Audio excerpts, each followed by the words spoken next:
Bonjour, je m'appelle Marie-Soleil Lallier. Et moi, Andréane Lorrain. Et vous écoutez le Balado Locaux. Parce que l'alimentation, c'est une question qui nous concerne tous. Ensemble, on va réfléchir avec nos invités à comment changer le monde, un système alimentaire à la fois. Pour la balado d'aujourd'hui, on est vraiment très heureuse de vous présenter Caroline Poirier. On l'invite en tant que présidente de l'ACAPé. L'ACAPé, c'est quoi? En fait, c'est une coopérative québécoise pour l'agriculture de proximité écologique. C'est une coopérative qui a pour objectif de mettre de l'avant l'agriculture biologique et écologique opérée en circuit court.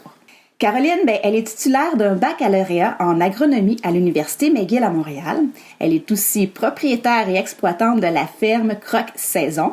Et elle a assumé 2 mandats de conseillère municipale et elle est membre de la CAPé, membre du CA de la CAPé depuis 2013.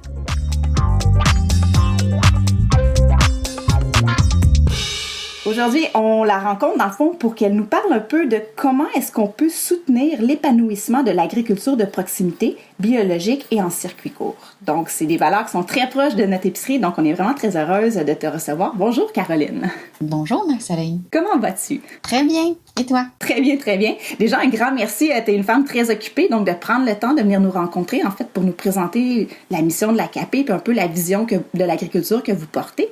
Puis peut-être pour le bénéfice de nos auditeurs francophones qui sont ici en Amérique, en Afrique, mais aussi en Europe, est-ce que tu pourrais nous expliquer un peu d'où est née l'idée de créer une coopérative comme la CAPé? Absolument. Donc, la CAPé a été créée par des gens qui étaient majoritairement des productrices et producteurs agricoles qui opéraient des fermes, membres du réseau des fermiers de famille, qui a été fondé par Équiterre il y a 25 ans cette année. Le réseau offre, dans le fond, un service d'accompagnement, de coordination de l'offre, de services aux fermes qui font ce qu'on appelle ici des paniers bio. Puis également une promotion générique de ce mode de mise en marché-là, de façon à ce qu'il y ait un maillage qui s'opère entre les consommatrices, consommateurs et les gens qui produisent des légumes biologiques en circuit court. Puis les fermes, les personnes derrière avaient envie de s'offrir d'autres services qui n'étaient pas offerts par le réseau qu'on appelle ici le RFF, notamment des services de représentation au niveau politique. Donc, comme le réseau offrait une certaine gamme de services, nous avait mis en lien les uns les unes avec les autres, mais qu'on avait également d'autres besoins qui avaient émergé par la suite, on a choisi de fonder une coopérative de producteurs et productrices agricoles. C'est une forme juridique qui est bien définie, qui est distincte là, au niveau des coopératives, puis qui permet d'avoir une coopérative qui a différents types de membres, mais pour lequel 75% des droits de vote en Assemblée générale et des sièges au conseil d'administration sont réservés à des productrices, producteurs agricoles enregistrés. Puis pour nous, c'est même des gens qui sont sous certification biologique. Donc, ça nous permet d'avoir une coopérative qui accueille également des étudiants, étudiantes dans le membrariat, des intervenants, puis d'autres entreprises qui sont pas nécessairement certifiées biologiques, mais qui ont une volonté d'avoir des pratiques qui se dirigent vers la certification biologique, mais tout en s'assurant que les producteurs et productrices seraient toujours au cœur de cette coopérative-là, puis pourraient la diriger. Donc, la CAPé existe depuis 2013. On dit toujours que la CAPé, c'est par et pour ses membres. Donc, c'est vraiment les membres qui énoncent les besoins, mais qui aussi participent à la mise en œuvre des projets pour y répondre. Donc, on a différents types de projets. On a des projets d'autoconstruction. Donc, l'autoconstruction, c'est un peu à mi-chemin entre les achats collectifs puis nos projets de formation. Donc, les achats collectifs, c'est simple. On est des petites entreprises, petites moyennes entreprises, pas beaucoup de pouvoir d'achat, de pouvoir de négociation. Donc, on se met ensemble pour aller négocier des meilleurs prix ou encore pour carrément faire développer des nouveaux produits ou faire de l'importation de trucs qu'on trouve pas ici, qui sont pas accessibles au Québec ou au Canada. Donc, à meilleur prix. Au niveau de l'autoconstruction, c'est un peu, on veut s'offrir des trucs à meilleur prix, mais on veut aussi apprendre à construire, à autoconstruire des équipements nous-mêmes. Donc, à ce moment-là, en autoconstruction, ce qu'on fait, c'est qu'on va déterminer un besoin pour lequel on n'a pas d'outils adaptés sur le marché. On va construire des prototypes, on va les adapter, puis ensuite, une fois qu'on est satisfait du prototype, on en fait les plans. Puis ensuite, on planifie des ateliers collectifs de construction. Wow, c'est vraiment intéressant. Donc, ça peut être adapté à des trucs style machinerie agricole. On a toute une gamme de machinerie pour le maraîchage en planche permanente. Donc, là où les roues de tracteur vont toujours passer à la même place. Ce qui est assez innovant, puis il n'y avait pas vraiment de machinerie adaptée là-dessus sur le marché. Donc, nos membres vont se rencontrer généralement dans des écoles professionnelles, comme par exemple à l'école professionnelle de Saint-Hyacinthe, qui a des immenses et super très bien équipés ateliers de soudure. Donc, on fait de la soudure, de l'oxycoupage, de l'assemblage, un peu de machinage. Donc, les membres vont non seulement repartir avec leur machine, mais aussi vont avoir développé leurs compétences sur tous ces aspects-là qu'ils vont pouvoir ensuite utiliser sur leur entreprise pour faire de la réparation ou encore de l'autoconstruction eux-mêmes à la ferme. On fait aussi des trucs comme des essoreuses à mesclun où on va acheter des machines à laver puis les modifier pour en faire des essoreuses à mesclun qui vont être conformes aux normes de salubrité du MAPAC, par exemple. On a fait cette année des chariots de récolte, donc toutes sortes de choses qu'on peut faire en autoconstruction en fonction des besoins des membres. Ensuite, on a des activités qui sont des activités vraiment de formation. On a 2 événements majeurs par année. L'Expo Champ Bio, qui est un événement en champ, un événement de démonstration, donc qui est accueilli sur une ferme différente à chaque année. La programmation de l'événement va vraiment être adaptée en fonction de ce qui se fait de mieux sur la ferme hôte. Donc, qu'est-ce qui démarque la ferme hôte des autres fermes de notre communauté, puis de quoi on doit apprendre là, pour améliorer nos performances sur chacune de nos entreprises. Puis évidemment, on va aussi bénéficier de l'expertise des conseillères en agriculture de cette région-là. Donc, on a des trucs qui sont vraiment du partage de connaissances puis d'expertise de fermier-fermière à fermier-fermière. Puis également, on va aussi accueillir des expertes.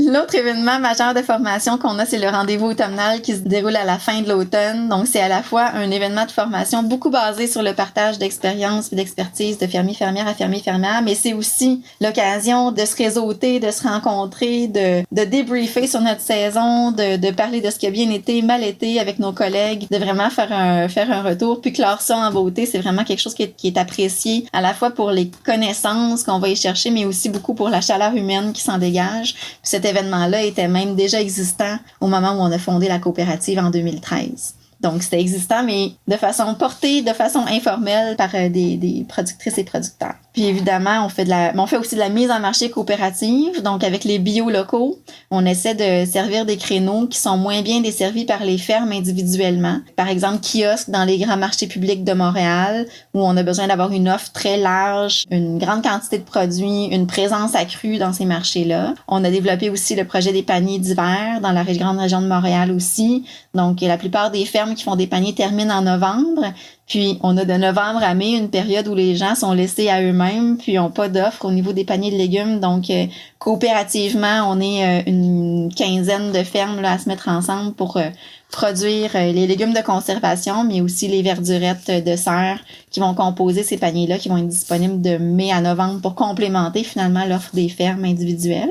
Puis, on est très fiers d'avoir accueilli à l'ACAPé le réseau des fermiers de famille depuis janvier 2020. Donc, on va célébrer les 25 ans du réseau cette année. On était au départ un groupe de fermes qui étions membres du réseau des fermiers de famille. Donc, c'était tout naturel que lorsque la coopérative aurait les reins solides et serait prête à l'accueillir, le réseau transite vers la coop. Donc, maintenant, on est propriétaire également de notre réseau. Wow! Mais c'est un excellent préambule de pourquoi l'ACAPé a été créée. Merci beaucoup. Dans le fond, pour le bénéfice des gens qui ne sauraient pas c'est quoi un fermier de famille, est-ce que tu peux nous résumer rapidement un peu qu'est-ce qui se cache derrière ce concept-là? Oui, bien en fait, fermier de famille, c'est même une marque déposée là qui avait été réservée par Équiterre il y a plusieurs années. Donc, c'est vraiment le concept de s'engager, de prendre un engagement qui lie la ferme et les consommateurs, consommatrices. Donc, les gens s'abonnent pour recevoir un panier de légumes ou bien chaque semaine ou bien chaque 2 semaines en fonction là, de l'offre de la ferme puis du besoin des ménages. Donc, c'est vraiment un engagement où la ferme s'engage à produire les légumes pour une période généralement qui varie entre 18 et 22 semaines pour les gens qui y seront abonnés. Puis les gens s'engagent, eux, à se rendre au point de rendez-vous qui se sont donnés avec la ferme à chaque semaine ou à chaque 2 semaines pour aller ramasser leurs légumes. Ensuite, il faut savoir que la formule panier bio a beaucoup évolué avec les années. Il y a 25 ans, c'était généralement des boîtes de légumes pré-montées avec un contenu fixe. Puis les gens devaient vraiment beaucoup s'adapter puis être ouverts d'esprit pour s'adapter à s'abonner à un panier bio. Dans les 10 dernières années, là, la diversité de la formule a vraiment explosé dans le sens où le panier pré-monté existe encore puis est encore apprécié par une partie des gens puis par une partie des fermes, mais on va également avoir des paniers qui vont être en formule mini-marché. Donc, les légumes sont sur les tables. Il peut y avoir une partie du panier qui va être fixée par la ferme, une partie qui va être au choix des gens. Puis il y a même des cartes prépayées où ben là les gens ont le choix de la diversité puis même de la quantité puis de la valeur des légumes qu'ils vont venir prendre à chaque semaine en fonction de leurs besoins de la semaine. Donc tu sais la gamme est très large. Donc maintenant panier bio c'est vraiment un concept qui représente vraiment l'engagement, mais pour ce qui est de c'est quoi les modalités exactement, puis à quoi s'attendre exactement, il faut choisir sa ferme, puis avoir une formule qui va être adaptée à nos besoins. Donc il y a pas d'idée préconçue, je pense, à y avoir maintenant avec l'idée de ce que c'est exactement que de s'abonner à un panier bio, outre la notion de s'engager, puis d'avoir le goût de cuisiner en fonction des saisons, parce que ça c'est la réalité de l'agriculture québécoise. Ben oui, puis ce que je trouve intéressant, dans le fond, dans la manière dont tu présentes ce concept-là, tu sais, c'est pas quelque chose qui est fixe et très cadré et très rigide, mais au contraire, c'est de ce que je comprends, c'est un espace où il y a justement un dialogue qui se crée entre le producteur et le consommateur qui permet une négociation justement que j'imagine vous devez poser des questions comme c'est quoi les légumes que vous aimeriez avoir, qu'est-ce qui a bien fonctionné, puis j'imagine que justement cette formule-là, cette diversité-là qu'on retrouve dans les différentes fermes vient justement du fait que ça s'adapte au contexte puis aux réalités aux personnes qui sont dans chacun de ces engagements-là. Mais tout à fait, puis moi j'appelle ça Saint-Terre influencé. Ah oui! Au fil des années, c'est sûr qu'on a une clientèle qui finit par nous ressembler, puis à laquelle on ressemble. Il y a comme un bon fit qui s'établit. Puis il y a toutes sortes de façons par laquelle on peut adapter notre offre aux besoins des gens qu'on dessert dans notre communauté. On a souvent une boîte d'échange au point de livraison, donc une boîte de légumes qui est là puis qui permet aux gens d'échanger un légume qu'ils veulent pas contre un autre légume de la boîte d'échange. Puis nous, on peut surveiller la boîte d'échange pour voir un peu qu'est-ce qu'on offre trop souvent ou en trop grande quantité puis qui se retrouve souvent dans la boîte d'échange. Donc ça nous permet d'adapter nos cultures année après année. Le sondage de fin de saison, les discussions informelles au point de livraison. Donc nous, on travaille évidemment pour s'adapter à ce que les gens souhaitent, mais parallèlement à ça, on travaille aussi pour informer les gens puis leur permettre de développer leurs compétences culinaires pour que eux adaptent leur façon de manger en fonction de la saisonnalité puis des particularités de notre ferme puis de ce qui réussit particulièrement bien chez nous. Donc nous, quand on a des légumes qui sont vraiment gagnants pour nous, ben c'est sûr qu'on va aussi essayer de faire augmenter la consommation de ces légumes-là chez les gens. Donc je pense que c'est vraiment une relation qui va dans les deux sens puis qui permet d'en arriver à un équilibre où on arrive à développer notre entreprise sur des légumes qui sont adaptés à notre situation de production puis à notre climat, qui sont en tout cas pour la majorité, rentables à produire, puis pour les gens, ben qui répondent aux besoins de leur ménage, puis à leur goût, à leurs envies. Je pense que ça résume bien le nouveau mot que tu avais inventé, le Saint-Terre influencé, c'est ça? Exactement, oui. C'est un très bon résumé. Dans le fond, puis si je reviens un peu sur la raison pour laquelle vous avez créé l'ACAPé, moi, ce qui me saute aux yeux, en fait, c'est à quel point, pour vous, ça semble représenter un outil pour redévelopper ou regagner votre autonomie en tant que producteur. J'ai l'impression, à moins que je me trompe, mais que dans l'industrialisation de l'agriculture qu'on a vécue dans les dernières décennies, il y a une perte d'autonomie, justement, où on dépense sur des technologies sur lesquelles qu'on comprend pas, on dépense sur des semences qu'on est obligé d'acheter. Fait que j'ai l'impression que ce qui ressort de votre discours, c'est vraiment cette idée-là de regagner une autonomie en tant que producteur et en tant que maraîcher. Tout à fait. C'est lié déjà avec le mode de mise en marché qu'on a choisi, qui est la vente directe ou le circuit court, où on garde contrôle de notre produit jusqu'à la fin. Donc l'idée, c'est aussi que notre produit, il valorise notre travail. Donc pour les gens, c'est pas juste une carotte, c'est une carotte qui provient de la ferme avec laquelle ils ont un lien d'engagement puis un sentiment d'appartenance, qui valorise le travail des artisanes qui sont derrière, qui travaillent pour eux au champ, mais aussi beaucoup pour les gens qui les produisent. C'est vraiment riche, cette relation-là. Puis ça nous permet vraiment de se sentir en contrôle de notre mode de production, puis de pas se retrouver comme la majorité des producteurs, productrices agricoles à être ce qu'on appelle price taker, donc où on vend à un très petit nombre d'acheteurs, puis on n'a pas de pouvoir de négociation sur les prix. Donc nous, on essaie de garder un certain pouvoir au travers notre mise en marché sur notre mode de production. Puis ça nous permet justement d'avoir une latitude au niveau des prix, mais aussi des techniques de production, des intrants. Donc, je pense que ça nous donne plus de liberté de faire de notre production quelque chose qui nous ressemble, puis qui représente notre vision, puis qui met en action notre vision, puis nos valeurs. Vraiment très intéressant. Puis l'autre question qui m'est venue à l'esprit quand je t'écoutais parler, je trouve qu'il y a vraiment beaucoup d'innovations que vous avez mises en place ensemble, notamment au niveau des low-tech, là, des technologies vraiment comme par exemple l'essoreuse de mesclun à partir d'une machine à laver. Est-ce que c'est le genre d'inspiration qui provient seulement de votre réseau ou si vous avez des collaborations avec des agriculteurs ou des paysans ailleurs dans le monde? Par exemple, là, on a probablement des gens d'Afrique, d'Europe qui nous écoutent.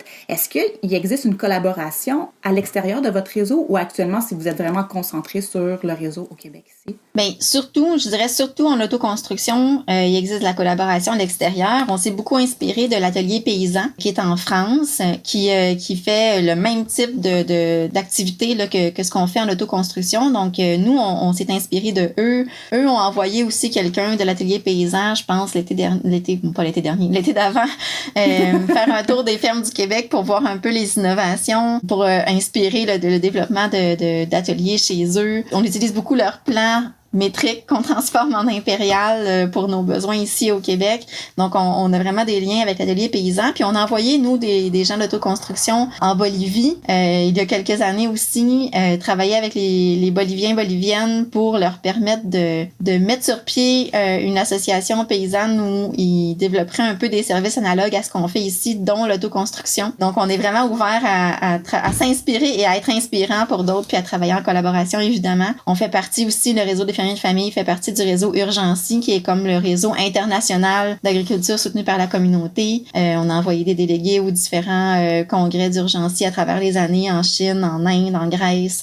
Donc, on contribue financièrement à Urgency aussi. Donc, pour faire la promotion, favoriser le développement de l'agriculture soutenue par la communauté, non seulement ici, mais également ailleurs dans le monde. C'est incroyable parce que je t'écoute parler, puis il me semble qu'on a tout le temps comme l'idée que justement on est comme en compétition tout le temps quand on est dans le commerce, puis compétition entre les pays du Nord, pays du Sud ou tout ça. Puis j'ai l'impression de t'entendre parler qu'au contraire, il y a une espèce de collaboration qui émerge entre les différents paysans à travers le monde. Puis en tout cas, je trouve ça encourageant. Puis ça m'étonne en fait qu'on n'entende pas ça parler plus souvent en fait dans l'espace public parce que ça a l'air d'être une réalité qui pour vous est quand même concrète, là. Ça va de soi. Puis en fait, moi, je pense que la force de notre réseau, au réseau des fermiers de famille, mais à l'ACAP aussi, vient du fait que justement, le réseau des fermiers de famille a fait en sorte que les fermes maraîchères diversifiées qui opèrent en circuit court, qui font des paniers bio, se sont développées au fil des années dans un climat de coopération plutôt que de compétition. Puis ça, je pense que ça a été un moteur d'accélération immense pour l'agriculture maraîchère biodiversifiée au Québec. Fait que nous, on travaille vraiment fort à maintenir ce climat-là de collaboration entre les fermes, de solidarité, de coopération, de mutualisation également. Puis on pense que dans l'avenir, ça va être tout aussi pertinent que ça l'a été dans les 25 dernières années. Peut-être même plus que jamais, hein? Oui. Dans le fond, quand on a discuté ensemble pour préparer notre rencontre d'aujourd'hui, moi, je te posais comme question, comment est-ce qu'on peut faire pour soutenir l'épanouissement de votre modèle? Puis dans le fond, tu me disais qu'il y avait comme 3 grands axes sur lesquels vous vouliez travailler. Il y avait un axe qui était plutôt médiatique, un axe qui était plutôt citoyen, puis un axe qui était plutôt politique. Fait que je sais pas si ça tirait qu'on commence à passer au travers ces différents axes-là. Allons-y. Parfait. Donc, au niveau de l'axe médiatique, qu'est-ce que vous avez fait, en fait, au point de vue médiatique, pour faire connaître votre modèle puis en faire la promotion? Le réseau des fermiers de famille a beaucoup travaillé dans ce sens-là depuis 25 ans. Une grosse partie de leurs actions, justement, était en promotion du modèle des paniers bio. Donc, communiqués de presse, conférences de presse, entrevues dans différents médias. On essaie de susciter des reportages sur le sujet. Donc, beaucoup d'actions du réseau des fermiers de famille au niveau de l'axe médiatique. Maintenant, ce qu'on essaie de développer maintenant, puis dans les prochaines années, ce qu'on se donne comme mandat, c'est de pousser un peu plus loin au-delà de la promotion, d'avoir un axe d'information puis de développement des compétences. Finalement, ce qu'on veut, c'est démontrer la pertinence de notre modèle, la résilience aussi de notre modèle dans le contexte actuel. Je pense que ça a été vraiment mis en lumière dans la dernière année. Puis, on veut que les gens qui... dans le fond, les consommateurs, consommatrices, pour nous, c'est d'abord et avant tout des citoyens, citoyennes. Puis, la production agricole, c'est l'entreprise d'un très petit nombre de personnes dans notre société, mais ça a des impacts variés sur l'ensemble de notre société. C'est aussi orienté beaucoup par les politiques publiques. Donc, on pense que les citoyens, citoyennes, on devrait être mieux au fait des enjeux de l'agriculture, puis devrait prendre la parole, puis avoir voix au chapitre davantage par rapport à ce qu'on souhaite comme développement de l'agriculture dans nos sociétés. Donc, c'est un peu dans ce sens-là où on veut orienter nos actions médiatiques dans les années à venir. Je pense que c'est hyper pertinent ce que tu avances parce que même nous, en tant qu'épicière zéro déchet, en ayant beaucoup de petits producteurs, on se rend compte qu'on a énormément d'éducation à faire sur comment les aliments sont produits, puis c'est quoi la différence justement entre un produit équitable, entre un petit producteur puis quelque chose qui vient plutôt du système mondialisé industriel. Fait qu'il y a beaucoup d'éducation. Puis on avait commencé à faire des ateliers dans les écoles, justement, c'était des pièces de théâtre immersives où on expliquait la réalité de l'agriculture. Puis, tu sais, il disait, crime, on a fait toute notre primaire, toute notre secondaire, notre cégep, et on n'a jamais entendu parler de cette réalité-là agricole, alors que c'est à la base de la vie. Fait qu'effectivement, je pense que je suis tout à fait d'accord avec vous que d'amener dans l'espace médiatique cette discussion-là de comment est produite notre nourriture et par qui, c'est vraiment essentiel. Fait que dans le fond, ce que vous voulez, dans les prochaines années, ce serait vraiment de mettre l'accent justement sur le développement des compétences citoyennes par rapport à ces questions-là, c'est ça? Tout à fait. Puis je pense que, dans le fond, tu touches aussi à un autre excellent point. Là. Je pense que le système d'éducation a aussi un rôle à jouer à ce niveau-là. Donc, nous, c'est quelque chose avec lequel on veut contribuer au développement de ça aussi, le développement des connaissances, des compétences à l'intérieur du système du milieu de l'éducation. Donc, on commence à travailler avec des organismes qui le font déjà, par exemple, en école primaire, avec Agricole, par exemple. Agricole? Oui, Agricole. C'est un drôle de mot valise, là. Mais donc un mix de agriculture et école. Puis c'est vraiment une équipe dynamique de jeunes là qui a commencé cette activité là à l'initiative de la directrice de l'école. J'espère que je vais pas me tromper de nom d'école, mais je pense que c'est Saint-Louis-de-France, c'est dans la région de Trois-Rivières. Puis dans le fond, ils sont en train de développer plusieurs trousses pédagogiques qui vont proposer des activités en classe, mais également des activités de jardinage extérieur, de compostage, de culture en serre dans le milieu scolaire, de poulailler en milieu scolaire. Donc, on trouve ça vraiment trippant. Puis, nous, à l'ACAP, on est là pour être partenaire, travailler en collaboration avec d'autres projets également. Donc, s'il y a déjà des organismes au Québec qui s'intéressent à comment intégrer davantage de notions liées à l'agriculture dans les cursus scolaires, ben ça va nous faire plaisir de collaborer avec eux, évidemment, parce que c'est l'avenir. Mais c'est l'avenir, puis c'est le présent, parce que les enfants, ils sont tellement enthousiastes, ils ramènent ça à la maison, puis des fois, comme leurs idées sont mises en œuvre bien avant qu'ils soient en âge de eux-mêmes vraiment choisir et consommer. On en parle là, puis je trouve que c'est tellement une évidence. Même, on protège ce qu'on connaît puis ce qu'on aime. Fait que, si on apprenait dès l'école à jardiner puis à comprendre comment c'est produit, je pense qu'on ferait attention à notre alimentation puis on aurait tellement un grand respect pour les producteurs. Là, quand tu travailles si fort pour ton jardin puis que tu obtiens quelques petites fèves à la fin de l'été, tu connais en fait tout le travail qu'il y a derrière. Puis même, à un moment donné, je sais pas si ça avait déjà entendu parler de ça, mais je discutais avec Justine de l'entreprise des Colibris, c'est une ferme maraîchère dans la Naudière. Puis elle me disait qu'il y a d'autres pays où dans le temps, il y avait comme la semaine, par exemple, de la patate. Ça veut dire que pendant que c'est le temps de la récolte, toutes les écoles fermaient et tous les étudiants allaient récolter, contribuer en fait à l'effort de récolter puis tout ça. Puis à la fois, elle proposait l'idée de ramener dans notre société des journées agricoles. Fait qu'au lieu d'avoir par exemple la fête du travail ou des fêtes commerciales, mais d'avoir des fêtes qui sont vraiment liées à des activités agricoles qui ont lieu. Fait que je trouvais que ça pourrait être une autre manière justement d'amener dans les médias cette idée-là de l'agriculture, puis selon les saisons, puis selon des activités. Je sais pas si c'est quelque chose qui pour vous pourrait faire du sens en tant que maraîcher, là, d'avoir des journées de bénévoles parce que tout le monde est disponible pour venir vous aider, là, mais ça me fait penser à ça quand tu dis ça. Ben tout à fait, puis tu sais, on le voit comme peut-être, oui, une opportunité d'avoir un coup de main, mais aussi beaucoup comme une opportunité de valoriser ce qu'on fait, puis de rendre les gens plus sensibles justement au choix des aliments qui se retrouvent dans leur assiette. Donc pour nous, c'est aussi une façon à l'ère où la consommation de produits biologiques s'accélère, puis est en croissance, on voit que ça attire différents grands joueurs de l'industrie. Aux États-Unis, ben il y a y a une industrialisation du bio qui est en train de s'opérer à partir du moment où on accepte de certifier des produits comme étant biologiques alors qu'ils sont produits hors sol, en hydroponie. On est un peu à côté de la philosophie même derrière l'agriculture biologique qui est de prendre soin des sols puis de l'agroécosystème pour avoir des plantes et des récoltes saines. Donc nous, on pense qu'on a vraiment aussi besoin de mettre l'emphase sur l'ensemble des bénéfices de l'agriculture biologique pour éviter que les gens soient appelés à acheter des ersas de bio, par exemple du vérifié sans pesticides, du vérifié sans OGM, donc différentes appellations qui vont venir chercher certains attributs du bio sans offrir vraiment un produit qui met en valeur l'ensemble des pratiques agroécosystémiques d'agriculture biologique. Puis ça inclut aussi le bien-être des personnes derrière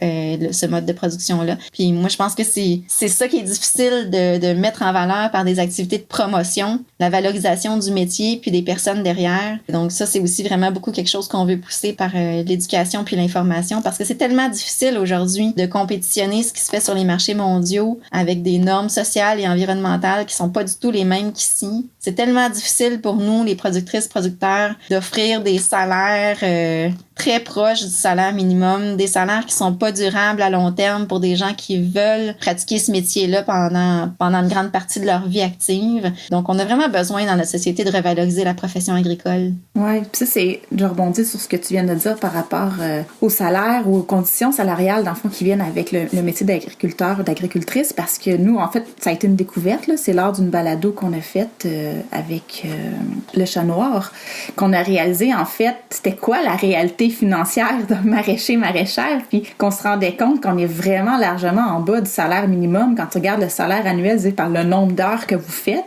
alors que c'est un besoin tellement essentiel à la base de la vie. Fait que je pense que collectivement, on a cette réflexion-là à voir comment est-ce qu'on s'assure que nos producteurs vivent de manière juste et équitable, tu sais, que notre capacité à acheter des aliments sains ne repose pas sur l'exploitation de ceux qui produisent, tu sais. Fait que, effectivement, je pense qu'il y a une discussion collective à y avoir pour que ce soit pas juste à vous à trouver des solutions pour être capable d'en vivre. Tu sais, j'avais déjà dit, tu sais, collectivement, on a fait le choix au Québec d'avoir un système d'éducation publique, d'avoir un système de santé publique, mais pourquoi est-ce qu'on n'a pas un système alimentaire public où ce que justement on vient supporter les producteurs pour qu'il y ait un revenu comme qui fait du sens en fait, puis que cette profession-là en fait soit comme considérée à sa juste valeur. Je sais pas si c'est le genre de discussion que vous avez aussi à l'interne.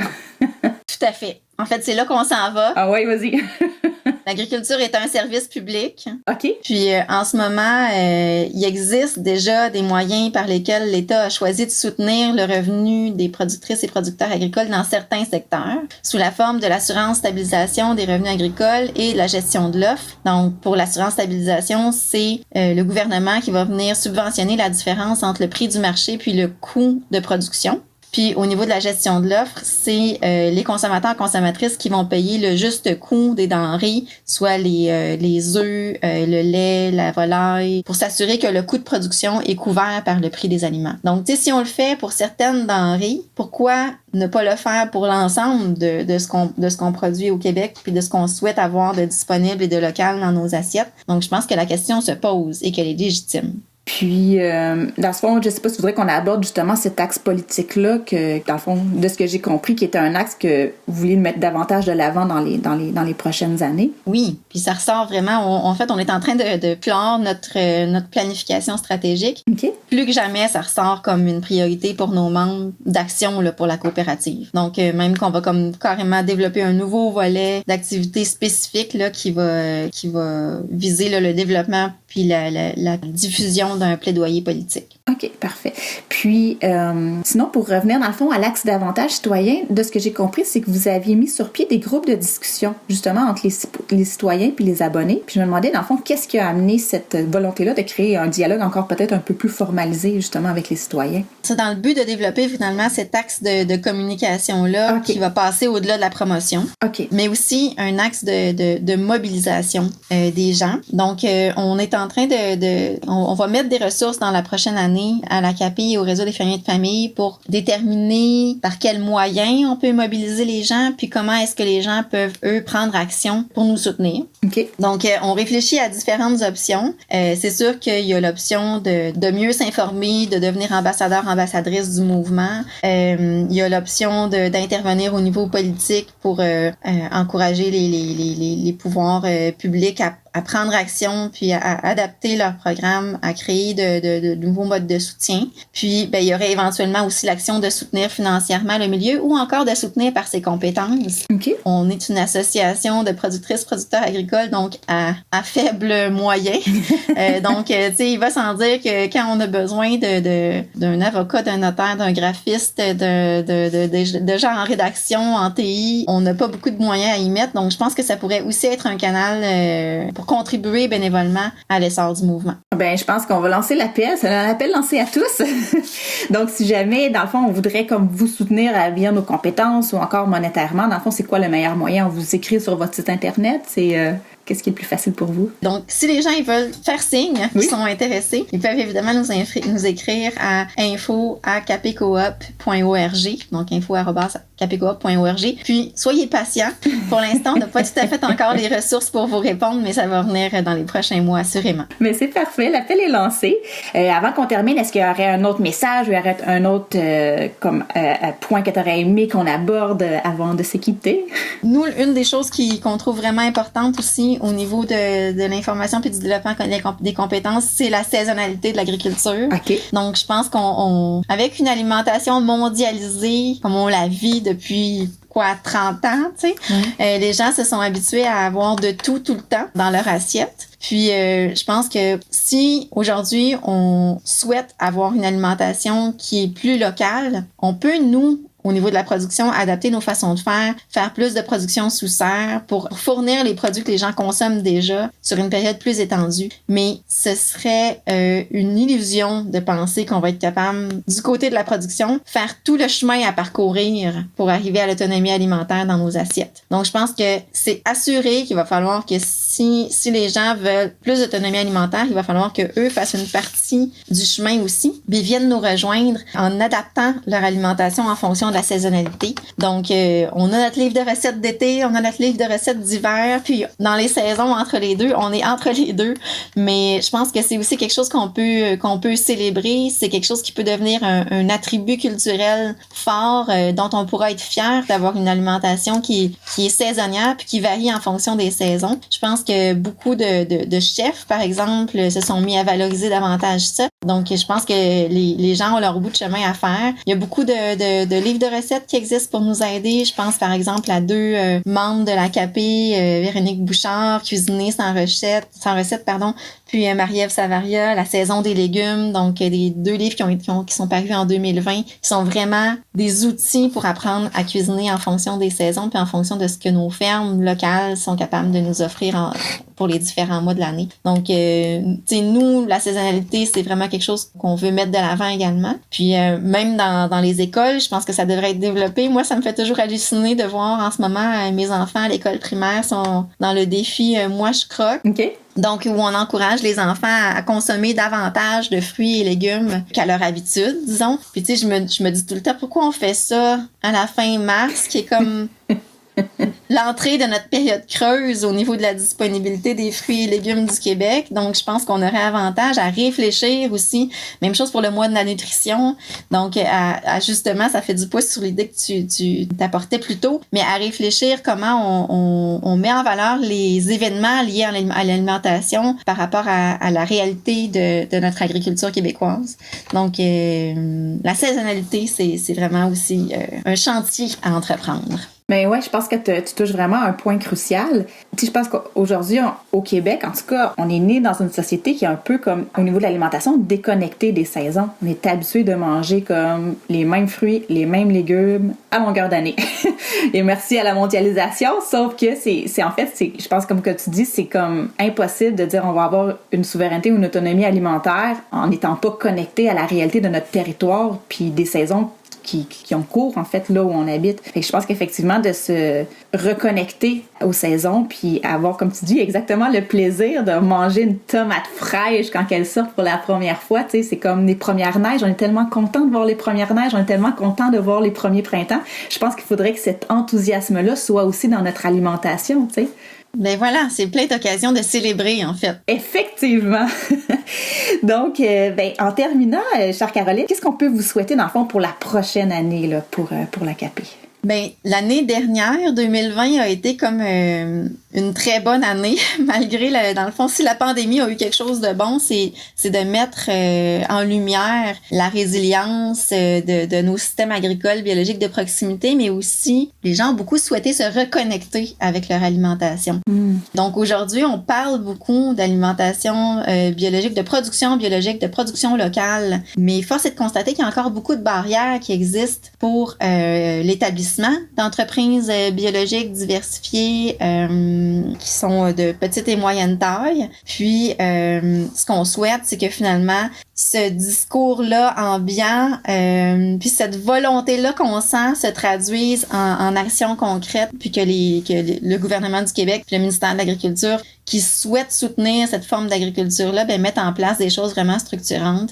Puis, tu sais, il y a vraiment, je pense, entre autres, à l'accès à la terre, qui est une problématique extrêmement importante et croissante pour nos membres, mais aussi pour la relève qui s'en vient. Je pense au soutien au niveau de la production biologique. Donc, il y a de l'aide à la transition, mais une fois qu'on est en production biologique, on bénéficie pas d'une aide soutenue qui va venir reconnaître la multifonctionnalité de l'agriculture qu'on pratique, donc les bénéfices associés, les bénéfices pour l'ensemble de la société qui sont associés à nos pratiques agricoles responsables. Donc, je pense qu'il y a vraiment beaucoup de choses à mettre en place pour favoriser là, vraiment l'essor de nos modes de pratiques agricoles.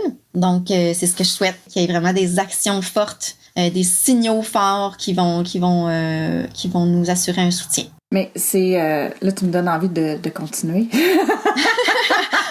Est-ce qu'on en profite? Allons-y. OK, on y va. Quand tu dis qu'il y a des difficultés d'accéder à la terre, ça veut dire quoi concrètement, là? Tu sais, pour moi, mettons que je suis pas agricultrice, ça représente quoi comme défi de vouloir acheter une terre aujourd'hui? Ça veut dire beaucoup de sous. Ça veut dire aussi beaucoup de recherche, parce que souvent les entreprises qui sont nos membres, tu sais, on a beaucoup de maraîchers, mais on a aussi des gens qui sont en élevage diversifié, qui font de l'apiculture, tu sais, qui font d'autres trucs que du maraîchage, de la production de semences. Mais souvent, c'est des gens qui vont opérer sur une petite à moyenne surface. Puis au Québec, on a ce qu'on appelle la loi sur la protection du territoire agricole, qui est en vigueur depuis 88, pour protéger le territoire, a mis en place certaines mesures qui ont eu aussi des effets peut-être moins désirés à long terme. Donc, la grosseur des lots agricoles moyens est très importante puis est croissante depuis 1988 parce que quand une ferme achète son voisin, les deux lots se retrouvent à être fusionnés au sein d'une même unité foncière qui ne peut plus être fractionnées ensuite. OK. Donc, les terres agricoles sont comme de plus en plus grosses, donc de plus en plus inaccessibles pour les gens qui n'ont pas besoin d'une grande superficie. Donc, ça, c'est de 1. De 2, il y a une augmentation constante et même qui s'accélère de la valeur des terres agricoles parce que ça devient finalement quasiment un véhicule d'investissement sécuritaire avec un rendement presque assuré qui est très intéressant. Donc, avec des marchés boursiers fluctuants, donc, tu sais, la terre, ça reste toujours un investissement sûr. Donc, ça joue sur la spéculation foncière au niveau des terres agricoles. Mais l'autre chose qui nous affecte beaucoup, plus que la hausse de la valeur des terres agricoles en général, c'est l'attrait des petits lots agricoles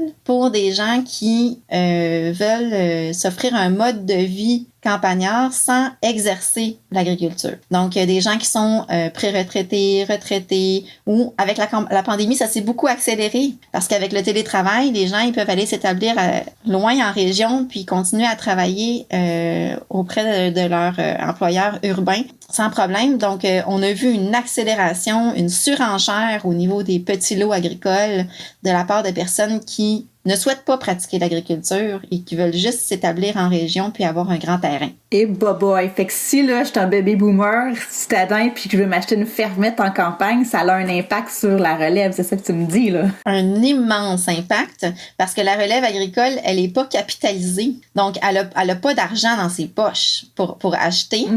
Puis, on est dépendant de la financière agricole pour venir nous garantir notre financement hypothécaire auprès des institutions prêteuses. Puis, la financière agricole, c'est une une grosse machine, puis c'est pas vite. Donc dans un contexte où quand quelqu'un annonce une fermette de 2, 3, 5 hectares, il va avoir 12 offres sur la table à l'intérieur des 6 premières heures. Mais la relève agricole qui doit démarcher la financière agricole pour pouvoir mettre une offre sur la table, ça fait longtemps qu'elle est clenchée, là.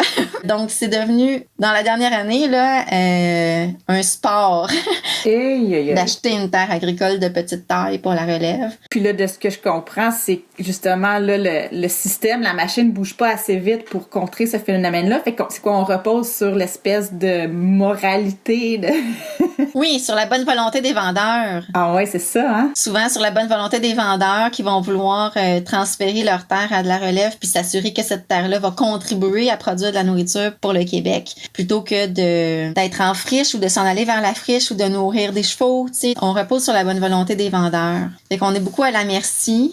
Puis c'est pas tout le monde qui a cette volonté-là, puis beaucoup de gens vont vouloir aller maximiser le prix de vente qu'ils vont pouvoir aller chercher. Donc tu sais, nous on a décidé en 1988 que notre territoire agricole c'était un bien pas comme les autres. Puis aujourd'hui, les réalités sont différentes, puis peut-être qu'il faut réfléchir aux critères, aux obligations des gens qui détiennent des terres agricoles pour s'assurer que nos terres sont utilisées, sont cultivées, puis contribuent à l'autonomie alimentaire du Québec. Ouais, ça l'amène tout un champ de réflexion. Puis c'est justement, je pense, c'est les fermiers des Chats-Noirs qui avaient parlé du concept de fiducie d'utilité sociale agricole, qui est un peu, de ce que j'ai compris, un moyen, en fait, de prendre la terre agricole, justement, puis de s'assurer qu'à perpétuité, sa principale mission, ce sera d'être cultivée pour nourrir les gens. Est-ce que c'est quelque chose qui est discuté au sein de l'AQAP, dans le fond, cette possibilité-là, peut-être de créer une FUSA, peut-être au niveau national, je sais pas? La première étape pour nous, c'est de déterminer est-ce que c'est une solution vraiment porteuse pour l'avenir.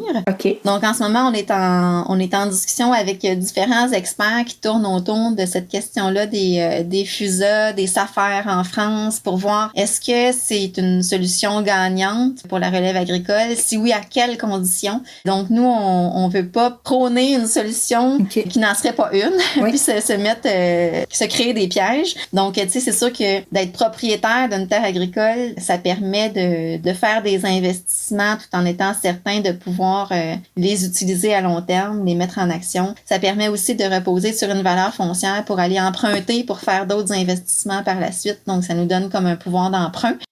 Donc, tu sais, on peut voir dans le contexte d'une fiducie comment est-ce qu'on peut contourner ça, est-ce qu'on peut changer les programmes de garantie de la financière agricole pour s'adapter au concept, au contexte fiduciaire. C'est une piste, mais pour nous, c'est pas encore clairement établi comme étant une solution porteuse, mais on s'y penche. OK, parfait. Ben merci pour la précision. Puis après ça, dans le fond, tu as soulevé le point là, dans les défis, là, dans les actions concrètes que vous aimeriez voir là, dans la prochaine année, il y avait l'idée de soutenir la production biologique.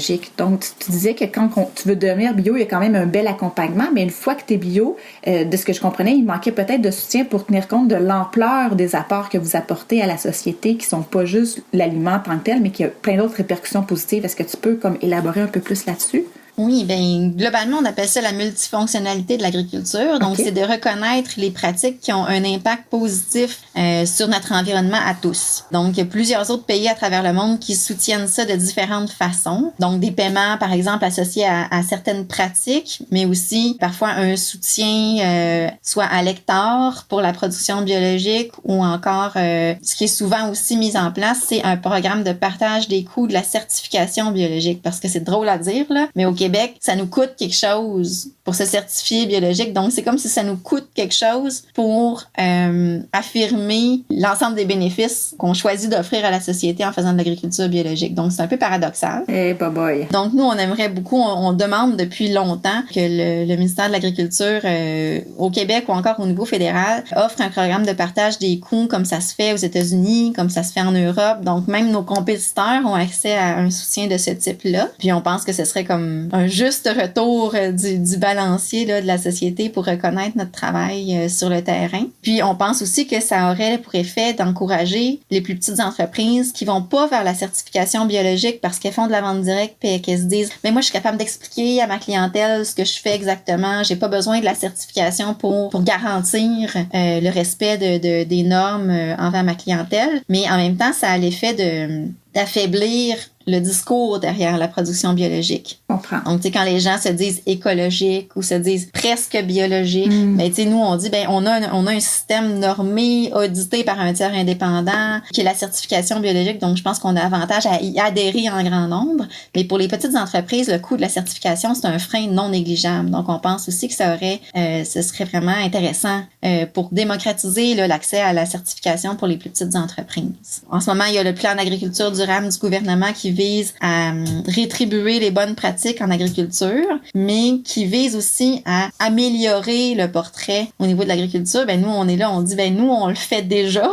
Est-ce qu'on va être reconnu? Est-ce qu'on va être reconnu pour ce qu'on fait déjà ou vous allez seulement soutenir ce qui va être mis en place à partir de maintenant? Donc, on travaille aussi là-dessus pour s'assurer que dans le cadre du programme, le plan d'agriculture durable, l'agriculture biologique existante là, soit reconnue pour ses bénéfices. Hey, écoute, Caroline, je pourrais parler avec toi des heures et des heures. Je sais que tu es occupée.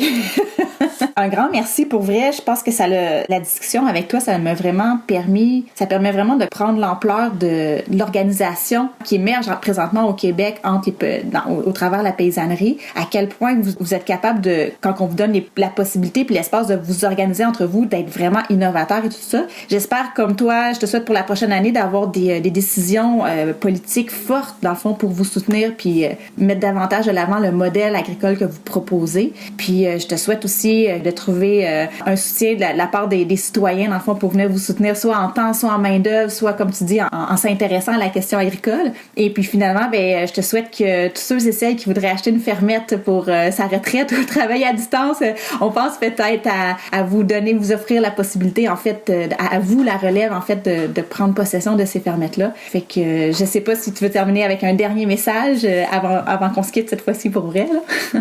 Ben, je remercie tout le monde qui s'intéresse déjà à la question puis qui sont actifs, puis je les encourage vraiment à en parler autour d'eux et d'elles. Donc je pense que au final, tu sais, tout le monde mange 3 fois par jour. Donc au final, c'est un sujet qui intéresse beaucoup les gens. Puis je pense que dans le contexte dans lequel on est en ce moment, on a besoin d'entendre parler du positif, de ce qui va bien puis de ce qui est vivant. Oui. Puis je pense que l'agriculture biologique de proximité, c'est tout ça. Donc si vous vous intéressez à la question, que vous avez entendu le balado puis que ça vous interpelle, ben partagez. Parfait. Ben, un gros merci puis ben bonne saison là. Merci beaucoup Marie-Soleil. Bye bye.